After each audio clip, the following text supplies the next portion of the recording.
Good morning students. UPSC brain sprint लेके आ रहे हैं महत्वपूर्ण बजट के 100% जो कि इकोनॉमिक सर्वे के जैसे रहेंगे। इकोनॉमिक सर्वे में हमने दो पार्ट में, पार्ट 1 में 50 क्वेश्चन किए थे, पार्ट 2 में 50 क्वेश्चन एक्स्ट्रा कर लिए थे। अब इसी प्रकार हम बजट के 100 क्वेश्चन महत्वपूर्ण देखेंगे। तो चलिए देखते केंद्रीय बजट के महत्वपूर्ण 100% कौन कौन से 100% रहेंगे। जिसका पहला प्रश्न रहेगा संवैधानिक प्रावधान यानी कॉन्स्टिट्यूशनल प्रोविजन से लेकर भारत के संविधान के संदर्भ में निम्नलिखित कथनों पर विचार करेंगे। संविधान में बजट शब्द का स्पष्ट रूप से उल्लेख किया गया है। वार्षिक वित्तीय विवरण का उल्लेख संविधान के अनुच्छेद 112 में किया जाता है। सरकार की अनुमानित प्राप्ति और व्यय का विवरण केवल लोकसभा में प्रस्तुत किया जाएगा। क्या ये सही है कि केवल लोकसभा में प्रस्तुत किया जाएगा? क्या राज्यसभा में प्रस्तुत नहीं किया जाएगा? लेकिन जो अंतिम निर्णय रहेगा कि वो राज्यसभा के पास रहेगा या फिर लोकसभा के पास रहेगा। राज्यसभा यहाँ पे appropriation bill, public account bill आके वहाँ पे जो खामियां हैं उसको बता सकती है 14 दिन के अंदर। बिल जो appropriation bill, finance bill Rajya Sabha के पास है वो अपना क्लियर कर सकती है डाउट, और 14 दिन के बाद लोकसभा उसे स्वयं पारित मानेगी बजट, अगर वो नहीं कर पाएगी तो इस वजह से हमारा थर्ड स्टेटमेंट तो यहाँ से रॉन्ग हो जाएगा। और बजट शब्द का उल्लेख नहीं है संविधान में कहीं भी। संविधान में उल्लेख है वार्षिक वित्तीय विवरण का जो कि 112 के तहत आएगी। तो हमारा केवल सेकंड स्टेटमेंट है ये वाला बिल्कुल सही रहेगा। तो केवल सेकंड स्टेटमेंट बी ऑप्शन हमारा बिल्कुल सही रहेगा। सेकंड जिम्मेदारी, रेस्पॉन्सिबिलिटी, सरकार की क्या रेस्पॉन्सिबिलिटी केंद्रीय बजट को लेकर, क्या जिम्मेदार कौन से विभाग, कौन सा विभाग जिम्मेदार रहेगा केंद्रीय बजट को लेकर? वो रहेगा आर्थिक मामलों का विभाग। आर्थिक मामलों का विभाग रहेगा जो कि है सी, जो कि फाइनेंस मिनिस्ट्री ऑफ फाइनेंस के तहत काम करेगा। और वार्षिक वित्तीय विवरण, एनुअल फाइनेंस स्टेटमेंट शब्द का सबसे सटीक वर्णन किया गया है जो सरकार की अनुमानित प्राप्ति और व्यय होता है एक वार्षिक वित्तीय विवरण, उसका वर्णन करेगा। तो इसका आ जाएगा बी स्टेटमेंट बिल्कुल सही। नेक्स्ट हम बात करेंगे राजस्व बजट और पूंजीगत बजट। अब कैपिटल रिवेन्यू बजट, ये हमारा रिवेन्यू बजट है, ये हमारा कैपिटल बजट है। जो रिवेन्यू बजट है वो बात करेगा रिवेन्यू रिसिप्ट की, और ये बात करेगा रिवेन्यू एक्सपेंडिचर की। ये बात करेगा कैपेक्स की, रिसीव प्लस एक्सपेंडिचर की। ये बात करेगी टैक्स नॉन टैक्स की, जबकि ये बात करेगा CPI, WPI, consumer price index, WPI wholesale price index की। ये सब बात करेंगे इनकी। ये बात करेगा पूंजीगत, कैपेक्स प्राप्ति, लॉस, एसडीआर, बॉन्ड्स, करेंसी की बात करेगा कैपिटल बजट। इसी तरह आज हम देखेंगे कि इसमें क्या बता रखा है। कैपिटल बजट, कर राजस्व प्राप्ति और गैर कर राजस्व प्राप्ति सरकारी व्यय शामिल रहेंगे। हाँ, राजस्व व्यय में रहेंगे। अभी हम पढ़ के आए हैं, पूरा डायग्राम समझा के आए हैं। पूंजीगत व्यय में क्या सभी प्राप्ति और भुगतान शामिल होते हैं जो सरकार की परिसंपत्ति और देनदारी को प्रभावित करेंगे। यह सरकार में शामिल होते हैं परिसंपत्तियों का। बजट का भाग ए वित्त विधेयक के संबंध होता है जिसे कराधान में प्रस्तुत किया जाएगा। बिल्कुल सही बात है। डी स्टेटमेंट हमारे यहाँ से बिल्कुल सही हो जाएगा। नेक्स्ट हम बात करें केंद्र बजट के साथ संसद में प्रस्तुत किए जाने वाले दस्तावेज कौन कौन से होते हैं। केंद्र में के साथ जो संसद में प्रस्तुत किए जाएंगे बजट के दौरान कौन कौन से डॉक्यूमेंट्स रहेंगे। वार्षिक वित्तीय विवरण रहेगा जो कि अनिवार्य रहेगा 112 के तहत। तो पहला स्टेटमेंट हमारे यहाँ से बिल्कुल सही है। मांग अनुदान केवल लोकसभा में मतदान के लिए प्रस्तुत की जाएगी, नहीं, मतदान के लिए तो राज्यसभा में प्रस्तुत की जाएगी भाई साहब। बृहद आर्थिक रेखा विवरण, मैक्रो इकोनॉमिक स्टैंडर्ड भी संसद परंपरा के प्रस्तुत किया जाएगा, ना कि कानून, इनका कानूनी प्रावधान रहेगा। थर्ड स्टेटमेंट रोंग है। थर्ड अगर हमारी यहाँ से रोंग है, थर्ड हमारी यहाँ से रोंग, थर्ड हमारी यहाँ से रोंग है। बी ऑप्शन 1, 2, 4 बिल्कुल सही। नेक्स्ट रहेगा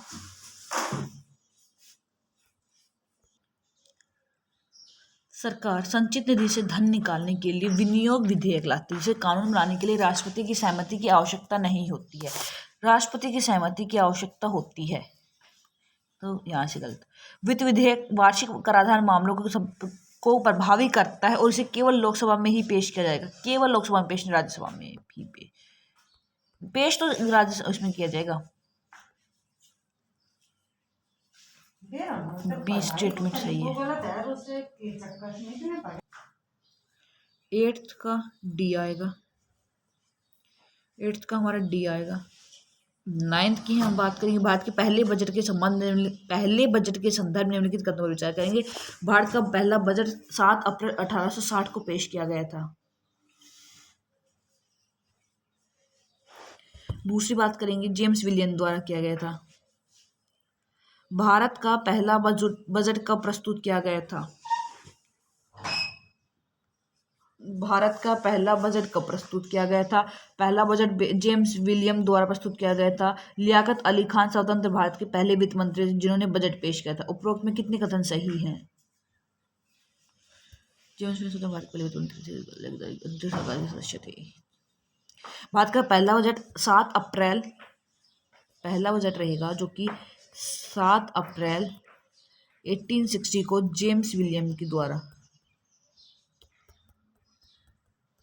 प्रस्तुत किया। तो पहला स्टेटमेंट यहाँ से जब हमने रॉन्ग कर दिया,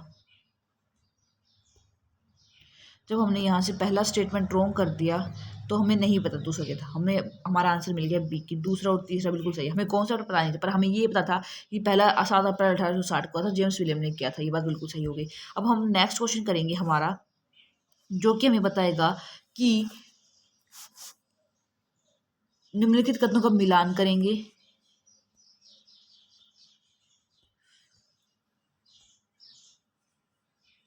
जेम्स विलियम स्वतंत्र भारत के पहले वित्त मंत्री।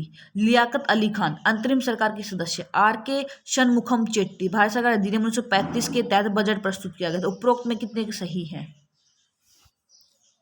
स्वतंत्रता भारत के पहले वित्त मंत्री आर के शनमुख चेट्टी थे, जो कि 26 नवंबर 1947 को भारत पहला बजट पेश करते हैं। लियाकत अली खान 1946 की अंतरिम सरकार के वित्त मंत्री थे स्वतंत्रता से पहले, जबकि स्वतंत्र भारत के प्रथम मंत्रिमंडल में आर के शनमुखम चेट्टी को वित्त मंत्री नियुक्त किया गया था। तो जो हमारा पहला, जो हमारे आर के रहेंगे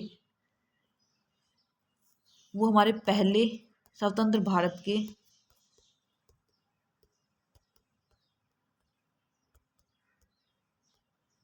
वित्त मंत्री रहेंगे। तो यहाँ से ये वाला स्टेटमेंट गलत। जेम्स विलियम स्वतंत्र भारत के पहले भी नहीं, स्वतंत्रता से पहले के, और लियाकत अली अंतरिम सरकार के सदस्य रहेंगे।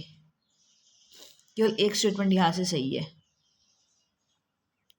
नेक्स्ट हम करेंगे कालानुक्रमिक क्रम में घटनाओं की व्यवस्था करेंगे। जेम्स विलियम द्वारा भारत का पहला बजट प्रस्तुत किया गया था।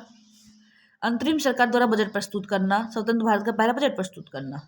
पहले तो जेम्स विलियम पहला बजट प्रस्तुत करेंगे 1860 में, फिर अंतरिम सरकार का बजट प्रस्तुत करेंगे। कौन करेंगे? लियाकत अली खान करेंगे।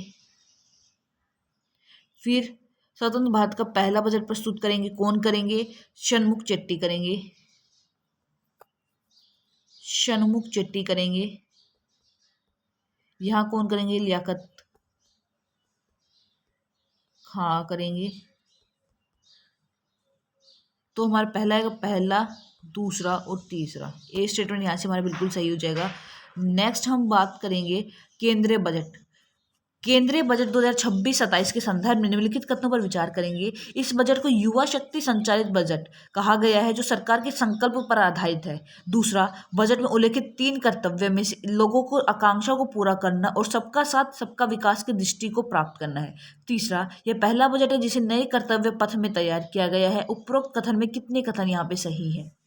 इससे पहले कर्तव्य पथ पर बजट तो आ चुके हैं, क्योंकि फाइनेंस में निर्मला सीतारमण जी नोवा बजट पेश किया गया है। अभी केंद्रीय बजट जो कि 1 फरवरी 2026 को प्रस्तुत किया जाता है, 2026-27 के 3 कर्तव्य दिए गए थे।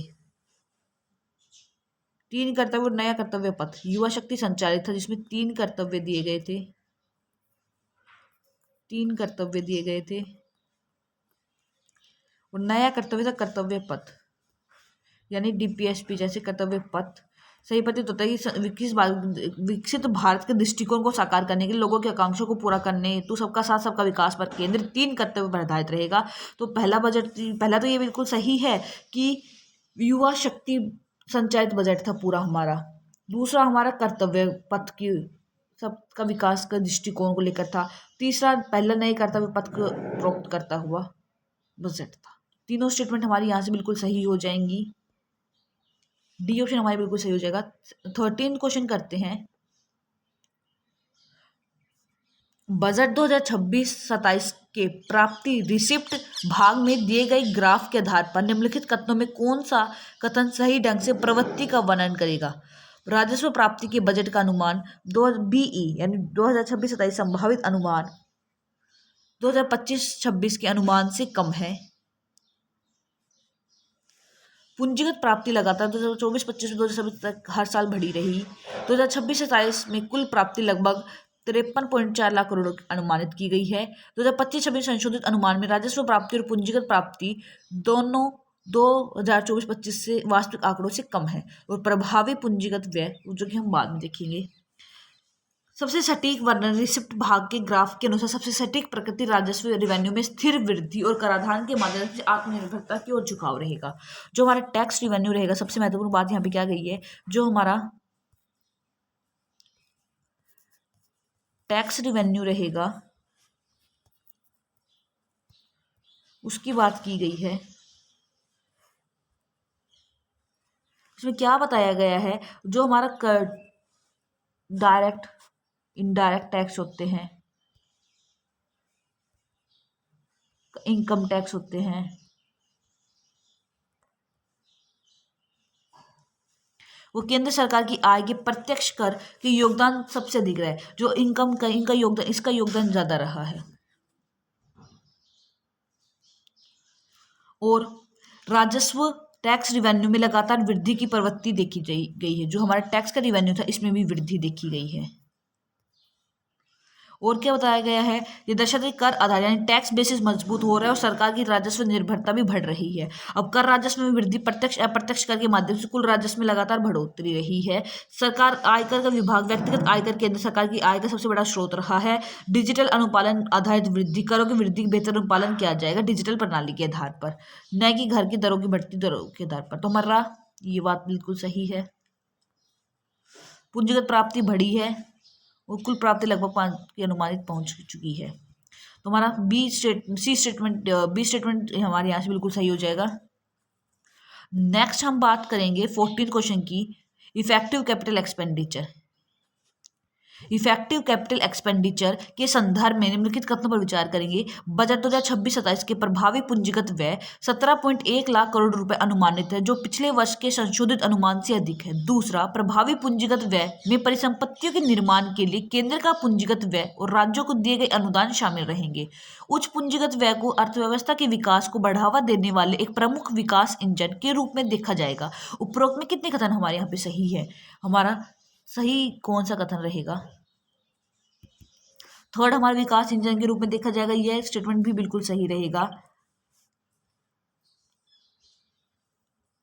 और जो हमारा कैपिटल पूंजीगत बजट है कि परिसंपत्तियों के निर्माण के लिए केंद्र का पूंजीगत व्यय राज्यों के पूंजीगत व्यय के अनुदान में शामिल रहेगा। और जो प्रभावी पूंजीगत व्यय 17.1 लाख करोड़ रुपए अनुमानित है, जो पिछले वर्ष से संशोधित अनुमान से अधिक रहेंगे। तो हमारे यहाँ से केवल 2 और 3 स्टेटमेंट, बी स्टेटमेंट हमारे यहाँ से बिल्कुल सही हो जाएगा। अब हम नेक्स्ट बात करेंगे डेफिसिट ट्रेंड। डेफिसिट ट्रेंड घाटे के रुझान ग्राफ के संदर्भ में निम्नलिखित कथनों पर विचार करेंगे। 2020-21 में राजकोषीय घाटा उच्चतम स्तर पर था। दूसरा, प्रभावी राजस्व घाटा और प्राथमिक घाटा हमेशा राजस्व घाटे से कम रहा है। तीसरा, 2025-26 में राजकोषीय घाटे का लक्ष्य 4.4% था, जो कि 2026-27 के अनुमानित में 4.3% से अधिक है। उपरोक्त कथन में कितने कथन सही हैं?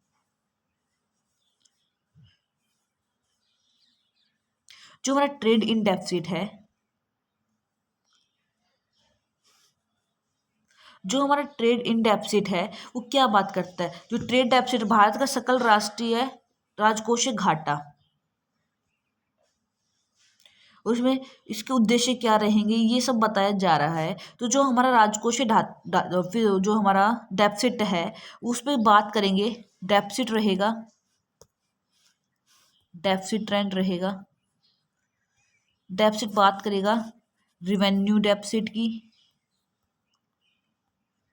रिवेन्यू डेफिसिट की बात होगी, फिस्कल डेफिसिट की बात होगी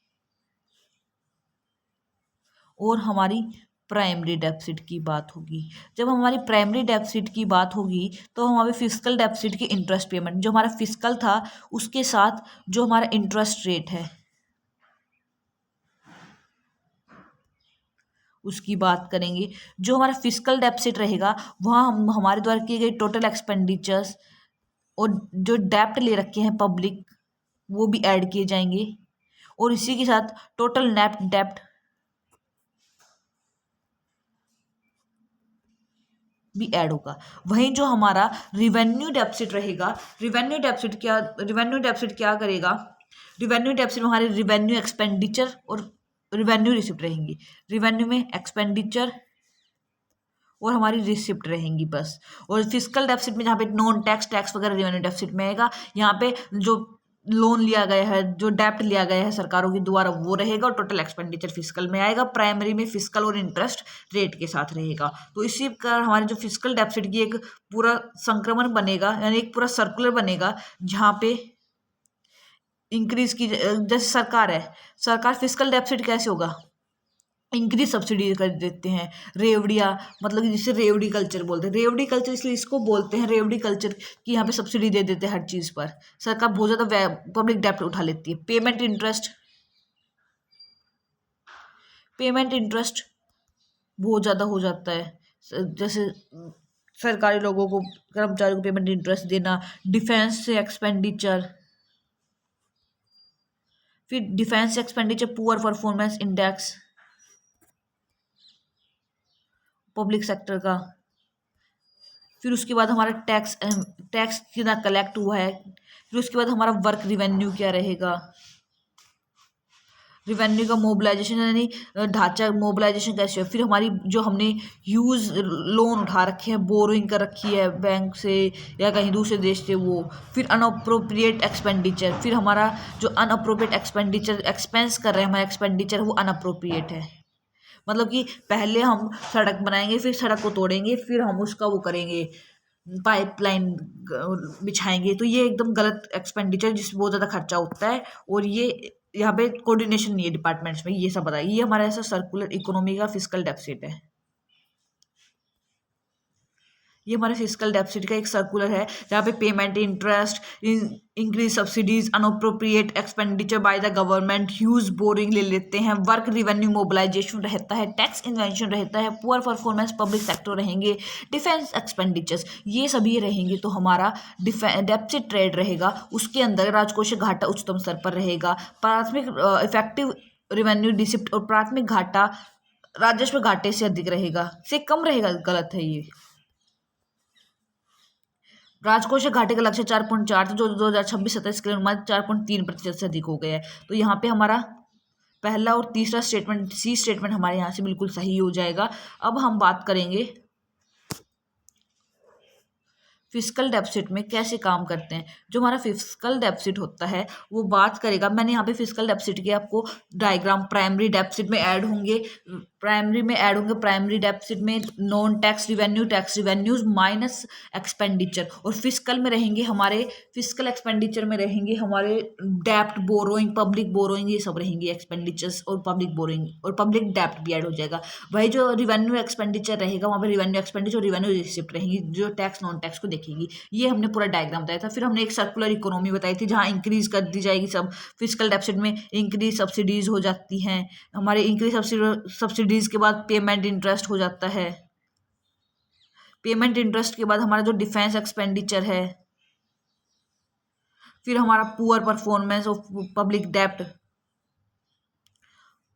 पब्लिक सेक्टर में, फिर हमारा टैक्स का इन्वेंशंस, फिर हमारा वीक रिवेन्यू एक्सपेंडिचर, जो कि मोबिलाइजेशन है, जो कि अभी हम नहीं कर पा रहे इकट्ठा नॉन टैक्स रिवेन्यूज को, और हमारी यूज बोरिंग जो सरकारों द्वारा ली जाती है, और इस प्रकार सरकार में बहुत ज़्यादा ऋण चढ़ जाता है, और अनप्रोडक्टिव। और जो ये बात भी है कि जैसे 2025 तक, जैसे अभी हमारे एक राज्य में ये सरकार है, तो उन्होंने जितना खर्चा कर लिया, जितना पब्लिक डेप्ट ले लिया, जब वो हट जाएंगी तो नई जो सरकार आएगी वहाँ से शुरू होता है, उनका पहले जीरो शून्य मान लिया जाता है, जो कि एकदम गलत बात है। इस प्रकार से हमारा बहुत ज़्यादा जो पब्लिक डेप्ट है वो इकट्ठा होता जा रहा है। ये सरकार की कमी है। एक सरकार की कमी है अनप्रोडक्टिव एक्सपेंडिचर्स रहेंगे, और एक रहेगा इंक्रीज सब्सिडी, जो इन दोनों को हटाने की बहुत जरूरत है। और फिजिकल डेफिसिट में प्रॉब्लम्स और बेनिफिट हम दिखा देते हैं। डेफिसिट रहेगा तो डेफिसिट में हमारा आएगा पब्लिक बोर्ड प्राइमरी, जहाँ पे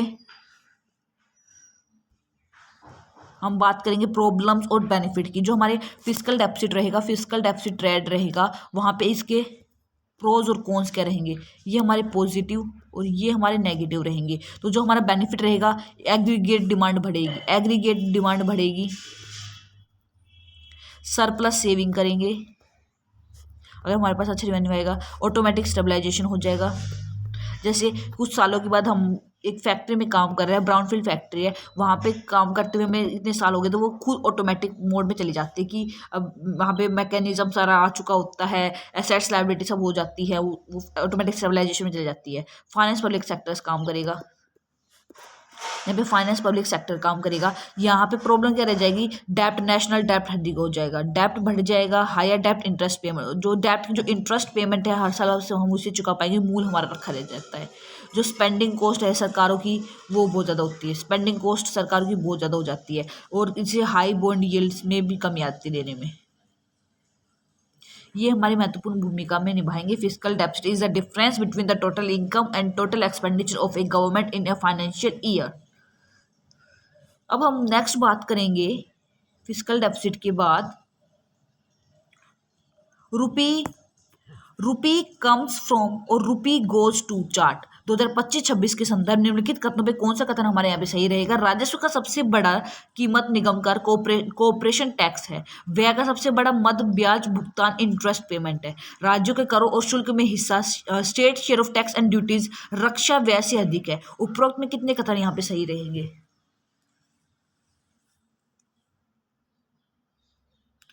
जो हमारा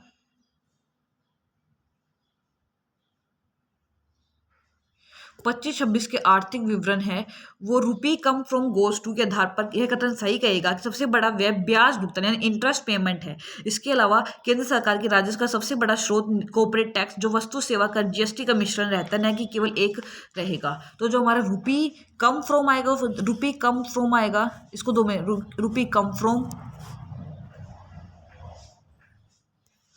रुपी कम फ्रॉम और रुपी गोज टू, ये हम देखेंगे अभी। Rupee come from by GST, by GST से आएगी, रुपी आयकर टैक्स से आएगी और निगम कर से आएगी। और रुपी गोज टू में ब्याज भुगतान, अब ये फिजिकल डेफिसिट में उसके प्रोज कॉन्स देख के आए हैं, उसके जो कॉन्स होते हैं वो सब आएंगे कि हाई बॉन्ड हो जाएगी, पब्लिक डेप्ट अधिक बढ़ता चला जाएगा, एक्सपेंडिचर जो हम डेप्ट ले रहे हैं वो सरकार पे बोझ बनते चली जाएगी, पेंशन सब्सिडीज, रक्षा पेंशन सब्सिडी का मिश्रण रहेगा। और शिक्षा स्वास्थ्य व्यय के बारे में विशेष जानकारी अगले नेक्स्ट में देखेंगे। तो हम देखेंगे कि इंटरेस्ट पेमेंट रहेगा, कॉर्पोरेट रहेगा, और शेयर टैक्स, डिफेंस, रक्षा व्यय से अधिक रखते हैं। तो केवल हमारे एक और दो सी स्टेटमेंट यहाँ पे आ जाएगा। भारत में 17 क्वेश्चन करेंगे। भारत में ऋण जीडीपी अनुपात के संदर्भ निम्नलिखित कथनों पर विचार करेंगे। ऋण जीडीपी अनुपात 2026-27 में 55.6% अनुमानित है। यह अनुपात 2025-26 के 56.1% की तुलना में कम होने का अनुमान रहेगा। सरकार का लक्ष्य 2030-31 तक ऋण जीडीपी अनुपात को घटाकर 50% के आसपास लाना। उपरोक्त में कितने कथन यहाँ पे सही रहेंगे। भारत का ऋण जीडीपी अनुपात में अभी आपको फिजिकल डेफिसिट का पूरा डायग्राम समझा के आई हूँ। मैंने पूरा डायग्राम, पूरा सर्कुलर इकोनॉमी, पूरा उसका समझाया था। तो हम उसमें अभी देखेंगे कि कैसे जो डेप्ट जीडीपी रेशो है वो रहेगा 55.6% ऑफ जीडीपी, 55% ऑफ जीडीपी रहेगा, जो कि 56 के आसपास का अनुमान रहेगा। और 2030-31 तक इसमें क्या बात की गई है वो देखेंगे। तो यूनियन बजट डेप्ट जीडीपी रेशियो रहेगा 2026-27 का, जो कि 55.56% लगाएगा अनुमान। द रिफ्लेक्ट करेगा improvement compare the revise estimate of 56.1% of 25-26 के तहत।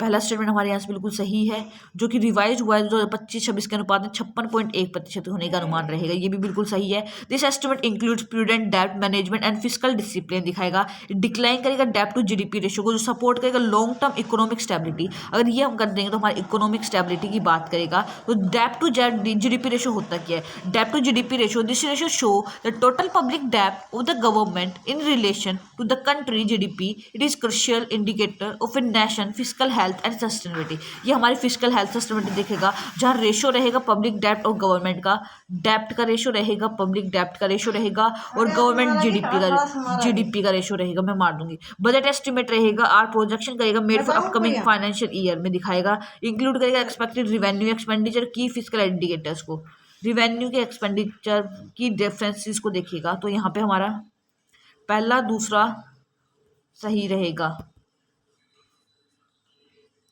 नेक्स्ट हम बात करेंगे रिवेन्यू एस्टीमेट, फिस्कल डिसिप्लिन, जो रिफर करेगा रिस्पॉन्सिबल मैनेजमेंट गवर्नमेंट फाइनेंस को। रिवाइज एस्टीमेट बात करेगा बजट प्रोजेक्शन की, जो एक्चुअल फाइनेंस परफॉर्मेंस है उसको एक्यूरेट फिस्कल पोजीशन में लाने की बात करेगा। नेक्स्ट हमारा क्वेश्चन चल रहा है क्वेश्चन नंबर 18। क्वेश्चन नंबर 18 क्या बात करेगा? क्वेश्चन नंबर 18 बात करेगा वित्तीय डेटा ग्राफ के संदर्भ में निम्नलिखित कथनों पर विचार करेंगे। 2024-25 वह वर्ष है जब केंद्र की निवल कर प्राप्ति नेट टैक्स रिवेन्यू पिछले वर्ष की तुलना में घटी रहेगी। 2026-27 में गैर ऋण पूंजी प्राप्ति नॉन डेप्ट कैपिटल रिसिप्ट अपने उच्चतम अनुमानित स्तर पर रहेगी। संशोधित अनुमान वाले वर्ष 2025-26 में राज्यों के हस्तांतरण 23.4 लाख करोड़ रुपए रहेगा। उपरोक्त कथन में कितने कथन यहाँ पे सही रहेंगे?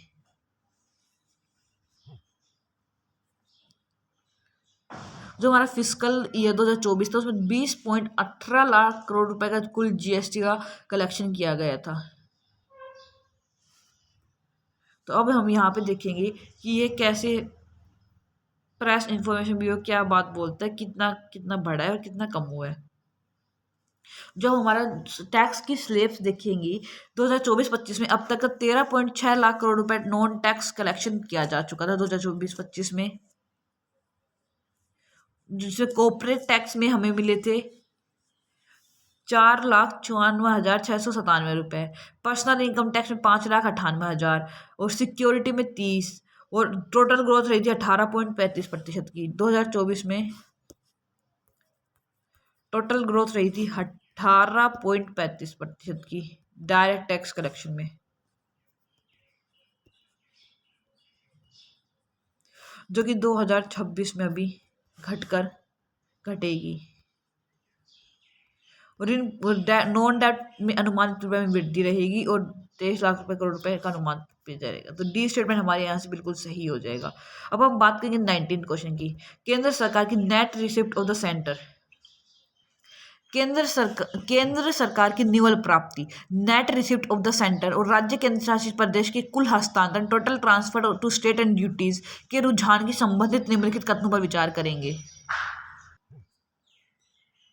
जो हमारा 19 रहेगा, 19 का हमारा सी स्टेटमेंट सही आएगा, केवल 2 और 3 सी स्टेटमेंट हमारा सही रहेगा। अब हम बात करेंगे 20 की। केंद्र सरकार के प्रमुख व्यय मदों के घटते क्रम में व्यवस्थित करेंगे। रक्षा, परिवहन, ग्रामीण विकास, गृह मामले, कौन सा कोड सही रहेगा? पहले तो रक्षा आएगा, रक्षा के बाद उद्यम रक्षा मंत्रालय, पहले तो हमारा रक्षा, फिर हमारा ग्रामीण, फिर हमारा परिवहन, फिर हमारा ग्रामीण विकास, फिर गृह मामले। पहला, चौथा, पहला, दूसरा, चौथा और तीसरा। डी स्टेटमेंट हमारे यहाँ से बिल्कुल सही हो जाएगा। पहला, दूसरा, चौथा और फिर तीसरा। 1, 2, 3 और 4। नेक्स्ट हम बात करेंगे 16वें वित्त आयोग की सिफारिश के संदर्भ में निम्नलिखित कथनों पर विचार करेंगे। आयोग ने ऊर्ध्वाधर हस्तांतरण के हिस्से का 41% बनाए रखने की सिफारिश की है। सरकार ने इस सिफारिश को स्वीकार कर लिया है। तीसरा, इस हिस्सेदारी को जम्मू कश्मीर के पुनर्गठन के बाद 15वें वित्त आयोग द्वारा पहली बार 41% पर निर्धारित किया गया था। उपरोक्त में कितने कथन सही है? यहाँ पे 15th और 16th की बात की है। 16वां वित्त आयोग की सिफारिश के संदर्भ में तीनों कथन यहाँ पे हमारे सही रहेंगे कि आयोग ने ऊर्ध्वाधर हस्तांतरण के लिए 41% बनाए रखने की सिफारिश की है। सरकार ने सिफारिश को स्वीकार भी कर लिया और जम्मू कश्मीर के 15वीं वित्त आयोग के बाद 41% निर्धारित किया गया है। तो तीनों स्टेटमेंट यहाँ पे बोथ आर करेक्ट, तो यहाँ पे हमारे सही है। लेकिन अब यहाँ पे हम बात करेंगे ऊर्ध्वाधर हस्तांतरण 41% पर रखा है, जिसे 15वें वित्त आयोग द्वारा जम्मू कश्मीर पुनर्गठन को 41 पर रखा गया था। अब 16वां वित्त आयोग क्या है? राज्यों के लिए केंद्र कर का हिस्सा 41% रहेगा, सरकार की स्वीकृति रहेगी और ऐतिहासिक संदर्भ में 15वें वित्त आयोग के बाद ये 1% से कम हुआ था। 14वें में 41 पर 14वें में 42 था। 14वें वित्त आयोग में 15वें वित्त आयोग में ये 41 हुआ और ये 16वें वित्त आयोग में भी 41 है। Difference between 15th and 16th financial commission सिफारिश, जो डेमोग्राफिक परफॉर्मेंस इंडिकेटर रहेगा हमारा, जो कि 16th फाइनेंस कमीशन और 15th फाइनेंस कमीशन की बात करेगा। जो डेमोग्राफिक डिवीजन रहेगा 15th फाइनेंस कमीशन का has introduce a parameter to award state for controlling population.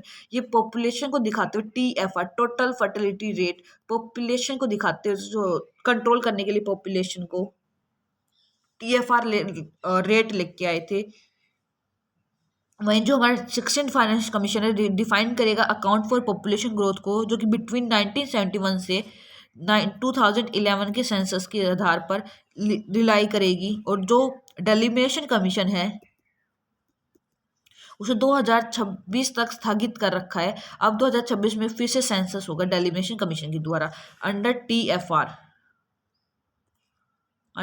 TFR के तहत।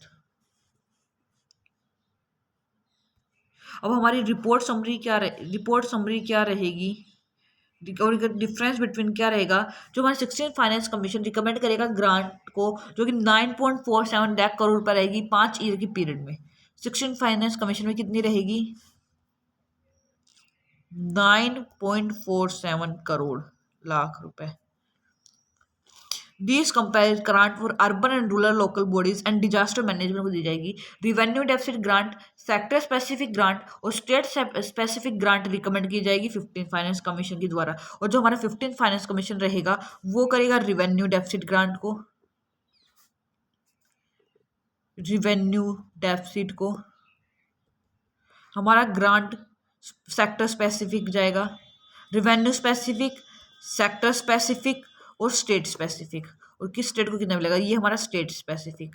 यही मुद्दा 15 और 16 में महत्वपूर्ण की राज्य सरकार की जो दक्षिण इलाके होते हैं तमिलनाडु केरल, वहाँ के लोगों की लिटरेसी रेट अच्छा है, वहीं पॉपुलेशन के हिसाब से वो कम है, फिर भी उन्हें कम ग्रांट मिल रहा है। वहीं उत्तर प्रदेश, राजस्थान, बिहार एरिया में लिटरेसी रेट कम है, TFR मोरालिटी रेट ज़्यादा है, फिर भी उन्हें ग्रांट ज़्यादा मिल रहा है। ये विवाद 2025 से बना हुआ है लगातार फाइनेंस कमीशन की बाद से। नेक्स्ट हम क्वेश्चन की बात करेंगे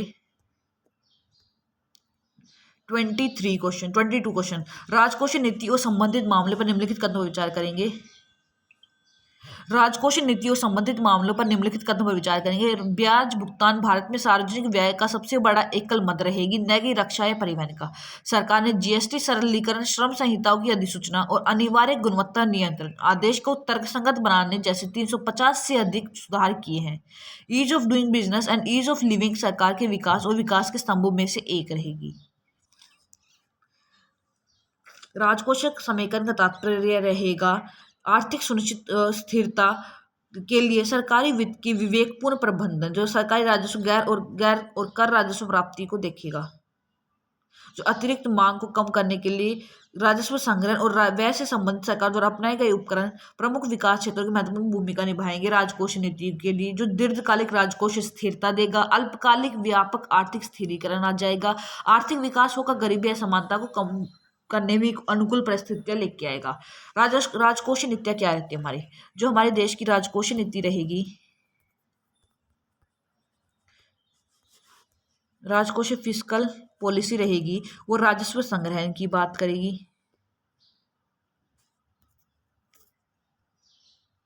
ये राजस्व संग्रह की बात करेगी।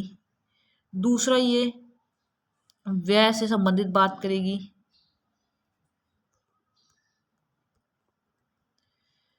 तीसरा ये सरकारों द्वारा किए गए खर्च या उपकरण की बात करेगी, जो कि राजकोष स्थिरता, अल्पकालिक व्यापक आर्थिक विकास,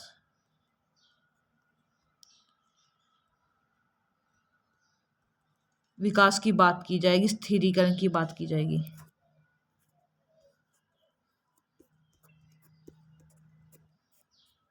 ये हमारे 3 महत्वपूर्ण भूमिका निभाएंगे, स्थिरीकरण, राजकोष घाटे में विकास की बात की जाएगी।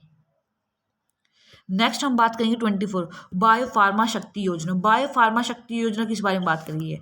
बायोफार्मा शक्ति योजना स्वास्थ्य सेवा उन्नति के लिए ज्ञान प्रौद्योगिकी और नवाचार रणनीति योजना के संदर्भ में निम्नलिखित कदमों पर विचार करेंगे। इस योजना का उद्देश्य भारत में वैश्विक बायोफार्मा विनिर्माण क्षेत्र के रूप में विकसित करना है, जिसमें अगले 10 वर्षों में 20,000 करोड़ रुपए का परिव्यय किया जाएगा। इस योजना का घरेलू स्तर पर बायोलॉजिकल और बायोसिमिलेटर के उत्पादक के रूप में महत्वपूर्ण या मजबूत परिस्थिति तंत्र बनाने पर केंद्रित रहेगी।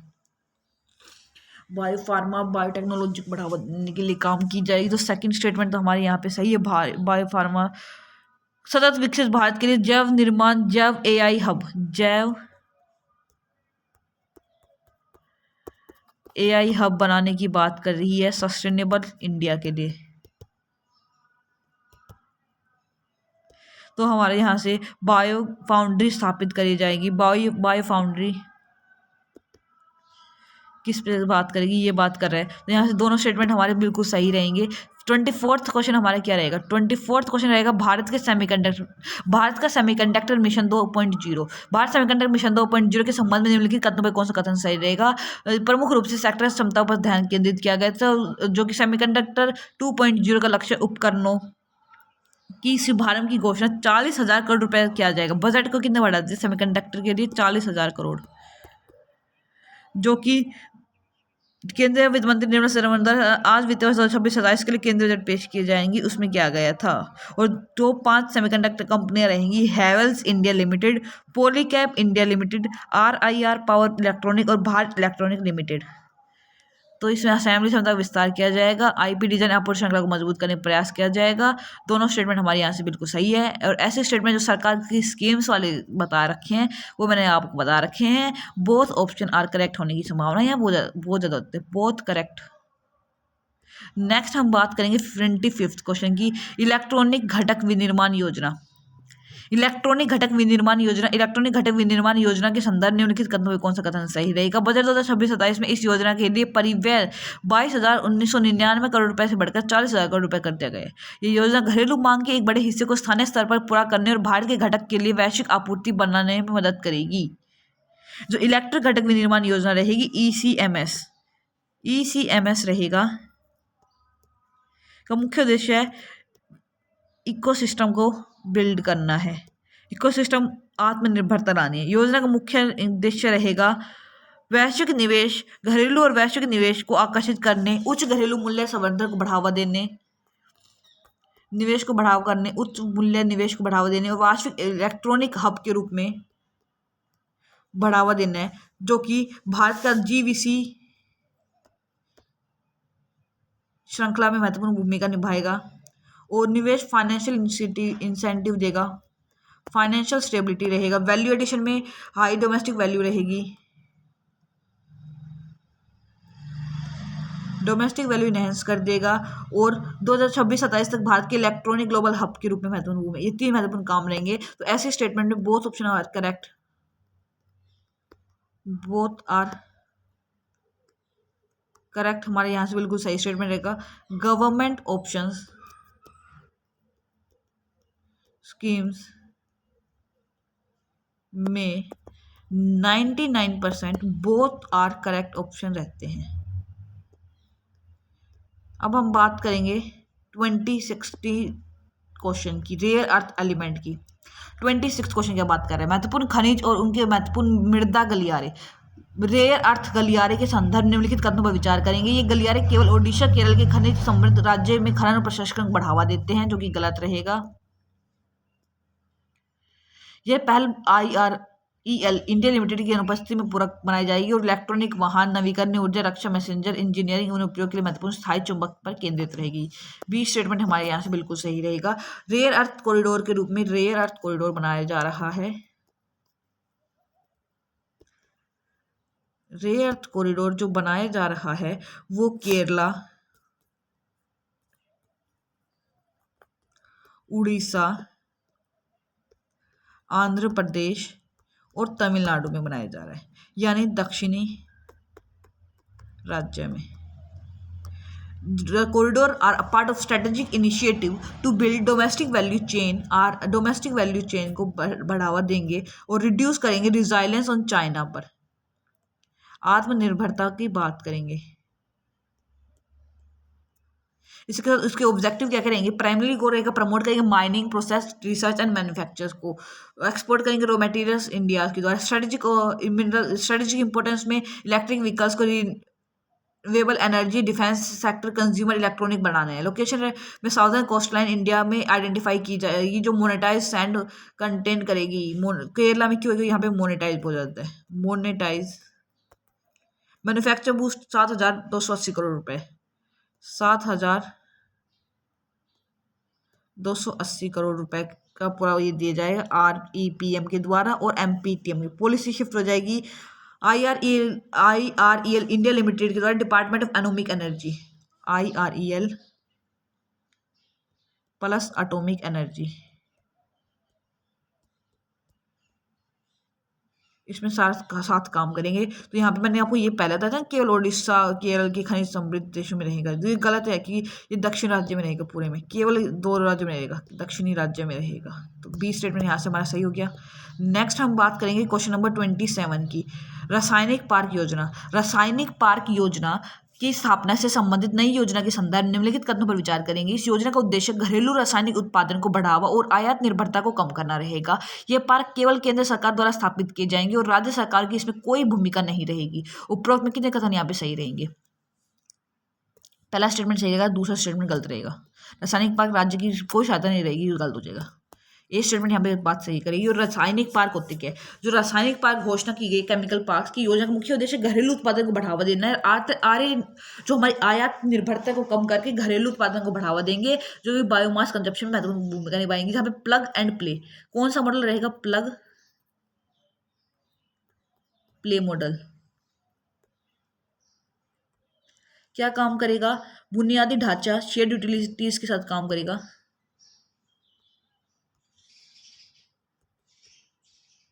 और ये साझा सुविधाओं की बात करेगा। उद्देश्य रहेगा आत्मनिर्भरता, घरेलू विनिर्माण, घरेलू आत्मनिर्भरता बढ़ावा देगा। क्लस्टर आधारित प्रोग्राम रहेगा, क्लस्टर बेस्ड रहेगा। क्लस्टर बनाएंगे तो भाई राज्य सरकार भी काम करेगी। क्लस्टर बेस्ड रहेगा, राज्य की सहायता के लिए है, न कि बिना राज्य की भागीदारी के। तो ये पहला स्टेटमेंट तो यहाँ से गलत हो जाएगा, दूसरा स्टेटमेंट हमारे यहाँ से सही हो जाएगा। अब हम बात करेंगे 28 क्वेश्चन की। कंटेनर विनिर्माण योजना। कंटेनर निर्माण योजना पर निम्नलिखित कथन दिए जाएंगे। इस योजना के तहत 5 वर्षों में 10,000 करोड़ रुपए का बजटीय आवंटन प्रस्तावित किया जाएगा। इसका लक्ष्य 10 वर्षों में लगभग 2 मिलियन का वार्षिक टर्नओवर प्रदान करना है। वैश्विक प्रतिस्पर्धी कंटेनर विनिर्माण योजना का उद्देश्य है 10,000 करोड़ रुपए का वार्षिक वित्तीय बजट, जो श्रम, गहन,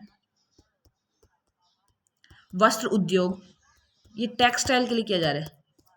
टेक्सटाइल उद्योग एकीकृत कार्यक्रम के तहत काम करेगा। तो यहाँ से हमारे, मैं कह रही ना, स्कीम्स के क्वेश्चंस आ रहे हैं, स्कीम्स के क्वेश्चंस आ रहे हैं।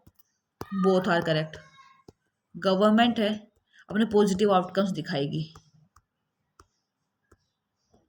तो हमारे बोथ करेक्ट होने की संभावना हो जाएगी। दूसरा extreme statement,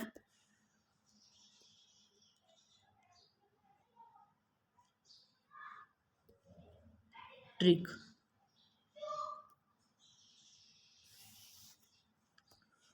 extreme statement, elimination और पॉजिटिव नेगेटिव, ये हमारे 3 ट्रिक मैंने बजट में दी आपको।